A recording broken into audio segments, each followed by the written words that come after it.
Hello, today is a snow day, my fourth snow day of the year, which is one of the only perks of living in the Midwest. However, after this snow day, if we have another one, I have to do virtual learning, which the kids don't like, I don't like, but it is necessary once you lose an entire week of school due to weather.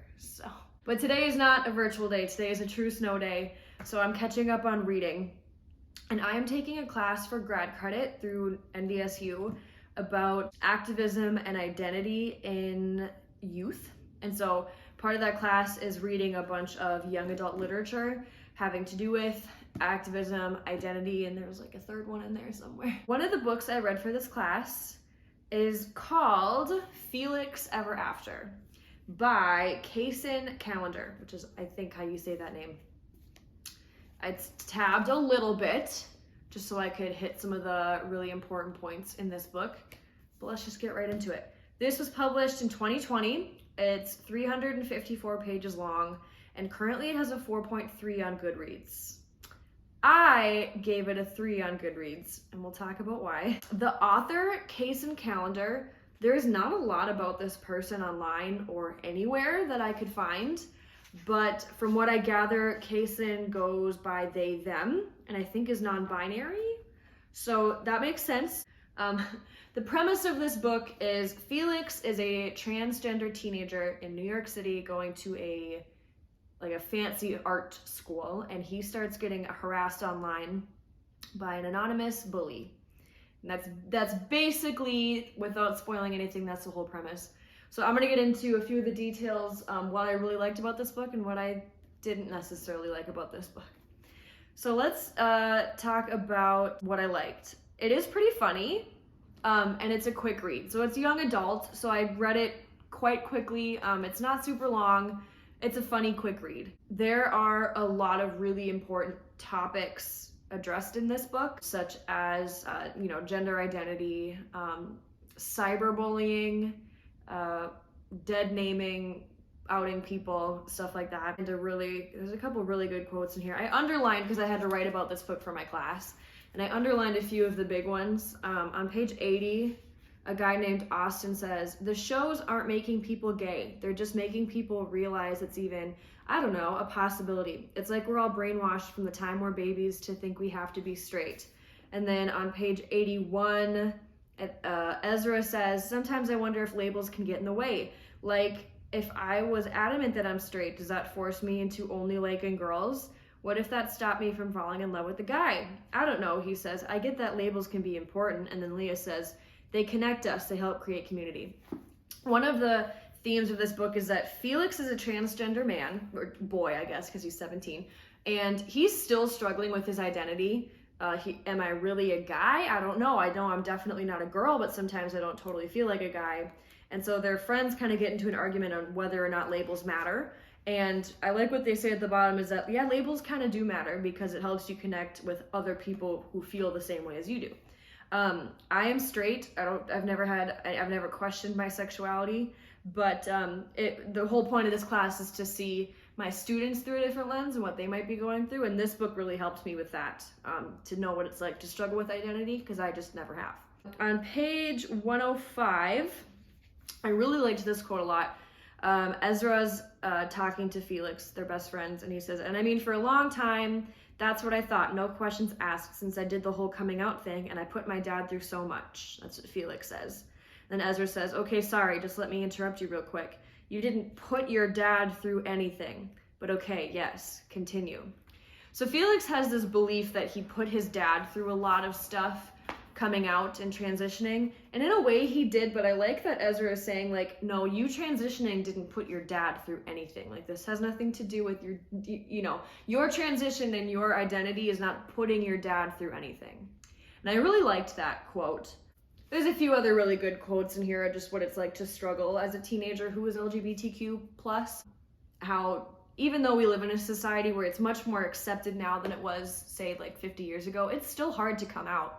And there's still homophobia and transphobia in the world. Another thing I really liked about this book is that Felix gets dead named in this book a few times by his father and also by the cyberbully.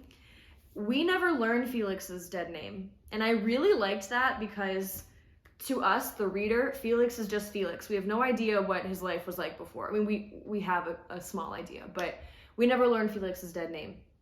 And I like that the author did that because to us, Felix is just Felix. I thought that was pretty cool. And that's where the stuff I liked about this book kind of ends. I gave it a 3 out of 5, like I said. It's not a horrible book, but there's just a lot of things that I had issues with, and I wrote them down, so let's get started. There was a lot of profanity in this book, like an annoying amount of profanity. Like if you've ever seen the movie The Wolf of Wall Street, the F-bomb is dropped like every 30 seconds. That's a little bit how this book felt, and for a book that's geared towards young adults, I don't know if the author is trying to be like cool or whatever, but it's too much. Like I swear all the time, I love swearing, but to a point in a book, it was just too much. And this book has been banned in a lot of school libraries, and I'm like, well, yeah. It's not because of the topic, it's because of the language. It is some filthy language in this book. There's also a lot of underage drinking, sneaking into bars, drug use, stuff like that in this book that is kind of just treated as normal. And I mean, I grew up in the Midwest, and I never drank in high school. I never did drugs in high school. I never snuck into bars, like, and Felix and all his friends, they just, like, that's normal. And this does take, sorry, my alarm for 5th period starting just went off, and I had to go turn off my alarm. Anyway, I think what I was saying was that this taking place in New York City, maybe underage drinking, sneaking into bars, drug use is a little more normal than it would be. But it's still, that seemed a little unrealistic, not unrealistic, I guess, but also like irresponsible. I don't know. And anyway, I don't like that.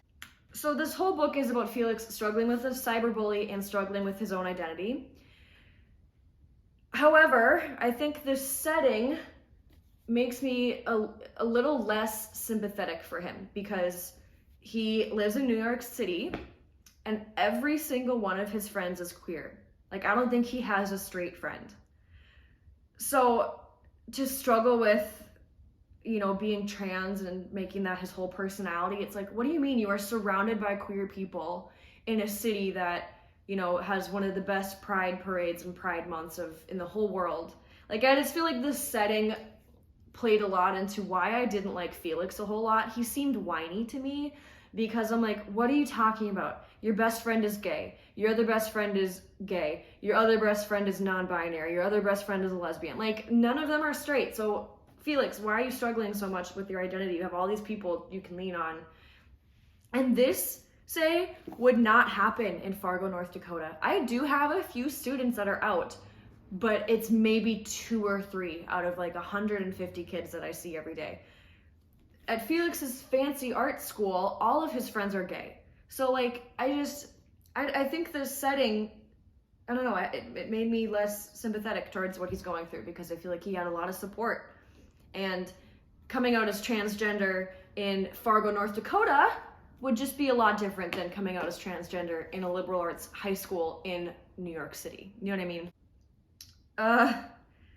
And then I wrote, Felix is whiny, ungrateful, bratty, makes very questionable choices. So yes, Felix talks about, you know, oh, my dad dead named me. I can't believe it. I can't believe he would do that. It hurts me so much. But at the same time, his dad has done everything for Felix. Like everything. Like he paid for his top surgery.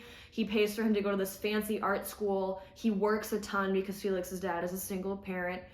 And Felix can only focus on the fact that he got dead named once in the beginning of the book. And it just seems ungrateful to me because let's say, I don't know, let's say my sister decides to transition. My sister's name is Abby. I've known Abby almost my whole life. I'm older. And it would just be hard to stop calling her Abby. Like, I don't think that makes his dad transphobic or, you know, that he's a bad father, that he doesn't get what Felix is going through. I think truly it's just hard to call your child a different name after you've called them one name their whole life. And I don't know. I just think Felix is a little bit bratty. And Felix's dad, I mean, his fancy art school is on like the other side of the city, And Felix's best friend Ezra has an apartment right by the school. So Felix just stays with Ezra a lot so he doesn't have to commute as much. And his dad's totally fine with that. His dad's like, yeah, come and go as you please. And Felix is just, I feel like he's bratty and he's ungrateful. And it was hard for me to like this book because Felix was just whiny the whole time. And he's not a very likable character. And then he gets these really mean, I will say mean transphobic messages. You're not really a boy, stop pretending, that type of thing. And Felix has an idea of who's doing it. So Felix decides to catfish this other kid and make him admit that he's sending Felix transphobic messages. And I just think like that is not a great way to address a bully, is to bully them back or catfish somebody. I know that's how teenagers react. They react right away. Like I teach 14-year-olds all day, every day. They don't have a great like coping mechanism skills yet. So, I mean, it makes sense. A 17-year-old's gonna lash out, and if he's being cyberbullied, his first reaction is probably to cyberbully back. But Felix just makes a lot of choices in this book where I'm like, I don't like him. He's not a likable kid. I don't know.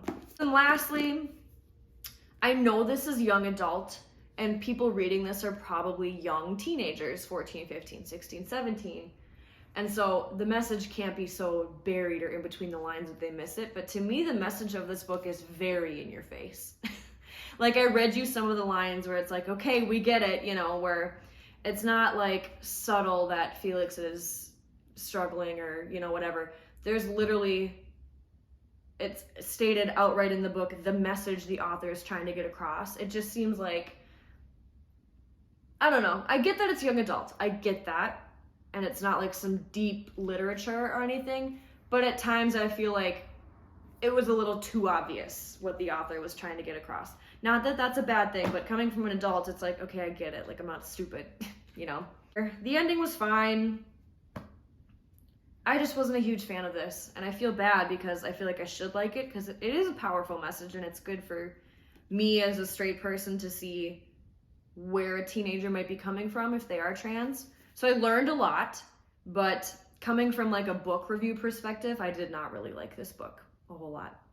That being said, if you want to know, you know, the whole reason I'm taking this class is so I can relate to my LGBTQ students, but also my, you know, my Black students, my Native students, anyone who's like, who has a different type of identity than like straight and white. The class is meant for me to kind of be able to relate to them better and learn where they're coming from. This book is great for that. It's definitely helped me see, you know, where a transgender, you know, Black kid is coming from. So that part was great. But like I said, literature-wise, not a huge fan. Felix Ever After, if you're a teacher, maybe pick it up. It was a great resource for me to learn, and I'm glad I read it. But if you're just reading for funsies, I'm sure there's better books out there about transgender people. So this is my last real snow day of the year, so cheers.